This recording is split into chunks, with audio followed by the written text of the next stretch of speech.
1898, un jeune magicien réalise l'impensable. Le jeune Harry Houdini, encore inconnu à l'époque, lance un défi à la police de Chicago. Il prétend pouvoir s'échapper de n'importe laquelle de leurs cellules en 30 minutes. Il réussit à le faire en seulement 3 minutes. Il a fallu quelques années avant que les autorités et les autres magiciens découvrent sa solution. En fait, ayant travaillé avec des circassiens, il a emprunté une technique d'avaleur de sabre pour cacher un passe-partout dans son œsophage. Arrivé dans la cellule, il a donc recraché, a crocheté la serrure et est sorti. Cette performance lui valut le titre de plus grand escapologiste de l'histoire de la magie. Alors l'escapologie, pour ceux qui ne savent pas, c'est l'art de s'évader, de s'échapper de prison ou simplement de se libérer. Sa carrière étant lancée, il ne voulait quand même pas s'arrêter, il voulait lancer un défi encore plus fort. Cette fois-ci, ce n'est pas la police de Chicago qui l'a défié, mais bien la police secrète russe. Il fut donc enfermé dans un fourgon militaire, pieds et mains liés, surveillé par un gardien, et évidemment le fourgon était fermé de l'extérieur. Il réussit à s'en échapper en seulement 20 minutes, et aujourd'hui encore, on ne sait pas complètement comment il a réalisé cette performance, bien qu'il y ait plusieurs théories sur Internet. Il était tellement doué dans ce domaine qu'un verbe anglais lui a été consacré. Le verbe houdinize signifie s'échapper, s'évader. Alors si je vous parle de tout ça aujourd'hui, c'est parce que ça va être le thème de cette première émission Magic Can Chill, de l'évasion et de ce qu'a apporté Harry Houdini à l'histoire de la magie. Et donc pour m'accompagner aujourd'hui, je suis avec Tiffany qui va m'épauler en tant qu'assistante magie. Ça va Tiffany ? Excellente assistante. Excellente assistante, pardon. Tu vas bien ? Ça va et toi? Bah écoute, ça va très très bien. Alors pour ce premier tour du coup en lien avec l'évasion, on va prendre les Houdini's Handcuffs, qui veut dire pour ceux qui n'ont pas forcément fait anglais, les menottes d'Houdini. Donc ça c'était un outil qu'il utilisait lui-même de son vivant pour s'évader. Alors lui rajouter des conditions plus extrêmes comme être sous l'eau par exemple, mais moi je vais juste me libérer. Hein. Petit joueur, là. Ouais, petit joueur j'avoue. Donc tiens, je te confie juste ici un cadenas. Très bien. Juste ici, j'ai les chaînes et tu vas venir Ok. me menotter. Alors serre bien pour être sûr que je ne puisse pas m'évader, Je... sinon ce serait trop simple.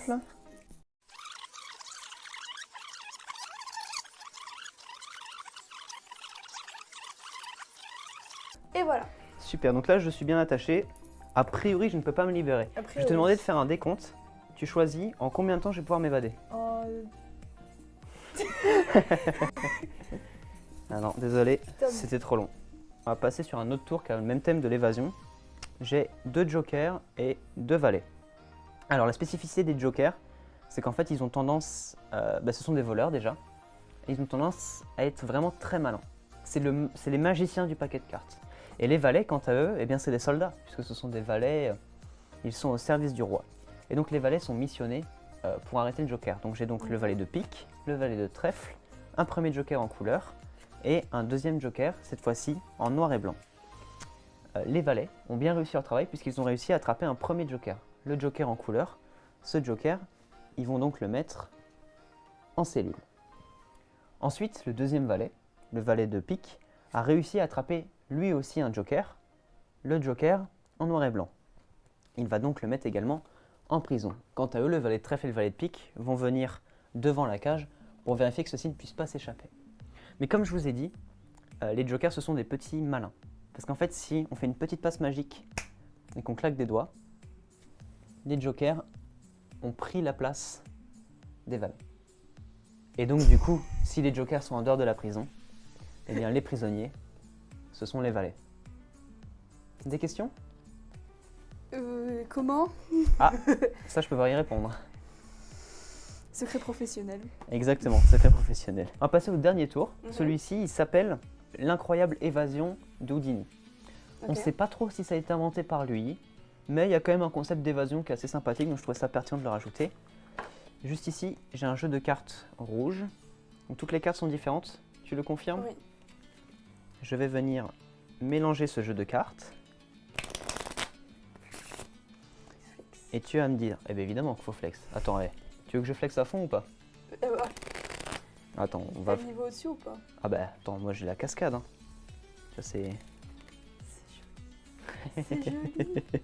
Tu vas me dire stop quand tu veux. Ok. Stop. Ici t'es sûr? Ouais. Tu prends la carte et je te laisse la montrer à la caméra et tu la regardes. Et tu me dis quand c'est bon. C'est tout bon. C'est tout bon?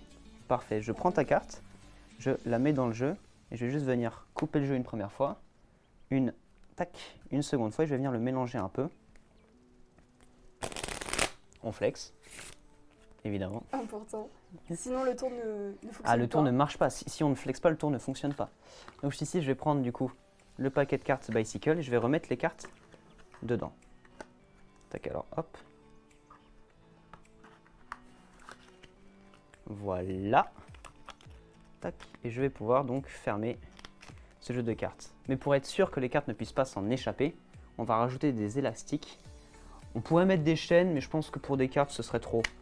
Tu vois, des élastiques, ça devrait suffire, je pense. Ouais, mince. Je me voyais bien enchaîner les Tu voyais cartes. bien enchaîner un jeu de cartes, après enchaîner le magicien, enchaîner ses cartes. C'est les menottes aux cartes. Passer les menottes aux cartes, exactement. Donc du coup, j'ai mon paquet de cartes. Tu confirmes qu'il est couvert d'élastique. Je confirme. Il est fermé. Il est fermé, je J'ai rien dans ma main. Il a rien dans la main, je confirme. Et 1, 2. J'ai sorti une carte et une seule du paquet de cartes qui est, Rien que ça. je suppose, Rien que ça. ta carte. Et te clouer le bec encore plus fort. Non. Juste ici, il y a une prédiction. Ok. Je vais te laisser la prendre, la déplier, la montrer à la caméra. Tu peux voir aussi ou pas? Oui, Ok. moi je peux voir, mais tu peux la regarder, la montrer à la caméra. Il est fort. Il est très fort. Eh bien, merci beaucoup. Mais Des questions? j'ai même pas envie de parler, je vais comprendre. Écoute, Apprends-moi un tour. pour ce faire, tu as devant toi un petit paquet de cartes. J'en ai un aussi et je vais commencer par une petite démo du tour. Ok. D'accord? Donc, tu vas me dire stop quand tu veux. Stop. Très bien, ici, je te laisse, c'est ta carte. Tu la montres à la caméra, moi je ne regarde pas. Ok. C'est bon? C'est tout bon. Je prends ta carte et tu me dis stop quand tu veux. Stop. Ici, t'es sûr? Ouais. Très bien. Je remets ta carte ici. Est-ce que ça te surprendrait si je te disais que ta carte était remontée sur le dessus du jeu? Pour le coup, oui. Ce serait très fort, on est d'accord? Ce serait très, très fort de ta part. Très fort. Je suis pas à ce niveau-là. Je suis pas encore à ce niveau-là. Par contre, ce que je peux faire, c'est claquer le doigt comme ça Ouais. et retourner une carte dans le jeu. Et si on regarde, dans le jeu, juste ici, il y a une carte qui est retournée, c'est la seule dans tout le paquet. Et j'imagine que c'est ta carte. Bien vu. C'était peut-être ma carte. Donc maintenant, tu vas prendre ton paquet de cartes et je vais te montrer étape par étape comment on fait ce tour de magie. Ok. Donc je vais devenir une vraie magicienne. Tu vas devenir une vraie magicienne, une professionnelle, Tiff magicienne pro. Tifou magicienne. Tifou magicienne, nickel. C'est moi. Pour ce faire, tu vas prendre les deux cartes du dessous Ok. que tu vas retourner et mettre sur le jeu. Maintenant, tu le reprends en position normale avec du coup tes deux cartes qui sont dans le mauvais sens. Ok. Là, tu vas demander au spectateur de faire défiler les cartes comme ceci. De lâcher en fait ici, tu lui demandes de s'arrêter quand il le souhaite. Ok. Il faut faire attention quand tu fais ça à ne pas faire tout le paquet, sinon on verra les deux cartes tomber. Ok. Donc je te laisse le faire, Comme ceci. comme ceci. Parfait. C'est pas grave. Peut-être pas comme ceci. au final. Peut-être pas comme ceci. Comme non. cela. Parfait. Donc là, je te dis stop en tant que spectateur Très bien. et je regarde la carte. Le 3 de pique. Pendant que je regarde la carte, toi tu retournes le paquet. Hop. Super. Et donc là, tu reprends la carte du spectateur et tu la remets dans le paquet à peu près au milieu en lui demandant de s'arrêter. Dis-moi stop. Stop. Et voilà. Là, tu poses la fameuse question, est-ce que tu me crois si ta carte est remontée? Me crois-tu, Nex, si ta carte est sur le dessus? Non, je ne te crois pas. Et ça Tu donne as un raison bon prétexte de ne pour pas me retourner la croire, carte du dessus. parce que ce n'est pas elle. Effectivement. Et cette fois-ci, il faut bien faire attention à bien prendre la carte, du coup, et la remettre sur le jeu, Ah, ok. pour que le spectateur oublie qu'il y ait une carte à l'envers juste en dessous.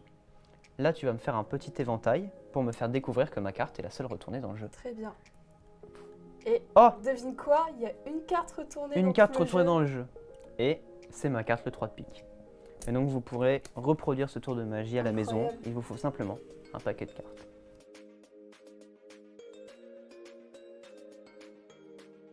Moi aussi, je fais de la magie.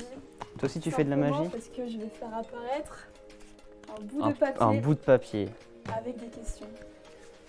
Très bien, maintenant je suis journaliste. Très bien, madame la journaliste. Moi, c'est Alex, enchanté.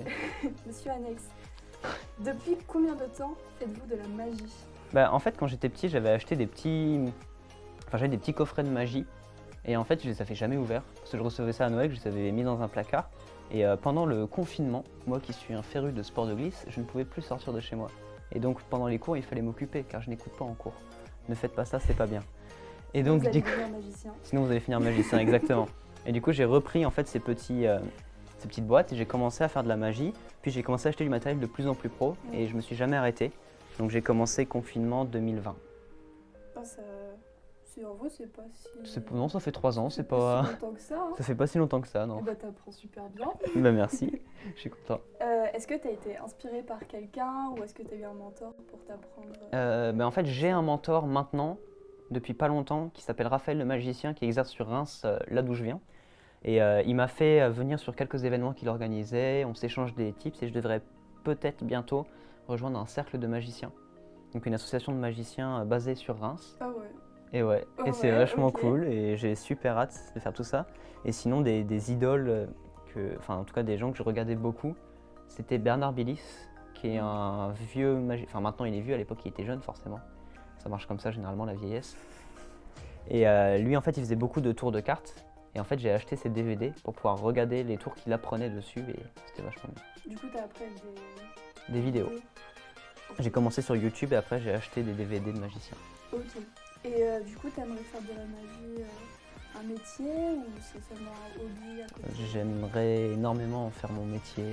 Genre des spectacles sur scène et tout? Peut-être pas sur scène, moi j'aime bien tout ce qui est rapproché, close-up.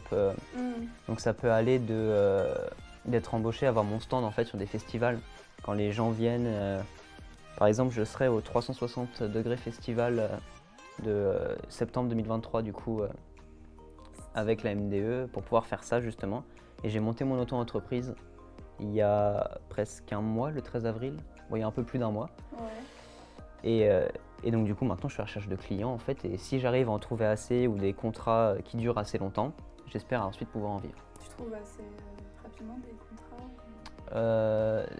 Là j'en ai trouvé un pour septembre, du coup le 360 degrés festival où je vais être rémunéré. Et après c'est pour ça aussi que je vais intégrer le cercle des magiciens, pour que quand il y en ait un qui a quelque chose d'annulé, je puisse aller le remplacer pour me créer des contacts au fur et à mesure. Mais pour l'instant je n'ai fait aucun contrat rémunéré. Mais j'ai fait pas mal de bénévolat à droite à gauche pour me rapprocher des gens dans le monde de la culture. Ça fait connaître aussi un peu. Exactement. C'est pas mal. Pas mal. Du coup, je voulais savoir si tu avais encore des projets à venir en préparation.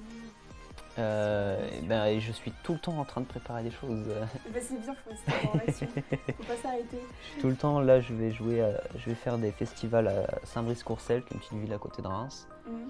Je vais faire du coup le 360 degrés festival et exclu spécial live. Voilà, je vais faire des vidéos sur YouTube que je vais filmer en partenariat avec l'Université de Lorraine en fait. Où normalement je devrais être sur le campus et faire des tours de magie aux gens. Mais j'ai pas encore tourné tout ça donc je sais pas trop quand ça arrivera mais ça va arriver bientôt. Tu travailles dessus quoi. C'est ça. Et dernière question, est-ce que tu as déjà inventé des tours? Alors je n'ai pas inventé de tours, j'ai inventé des effets. Par exemple la petite boîte en carton avec le petit présentoir, le tour de magie existait déjà et c'est moi qui ai eu l'idée hier de faire un petit présentoir en carton et de raconter une petite histoire autour d'une évasion de Joker. Bah écoute, merci beaucoup d'être venu dans ce Magic and Chill épisode 1. Merci à toi de m'avoir mis des paillettes dans les yeux. Des paillettes dans les yeux. Incroyable. T'as été une assistante parfaite et merci beaucoup. Mais du coup, t'as pas fait apparaître de lapin dans le chapeau Non, j'ai le chapeau mais j'ai pas le lapin. Je peux pas tout faire. Et ben écoute, merci à tous d'avoir suivi ce live.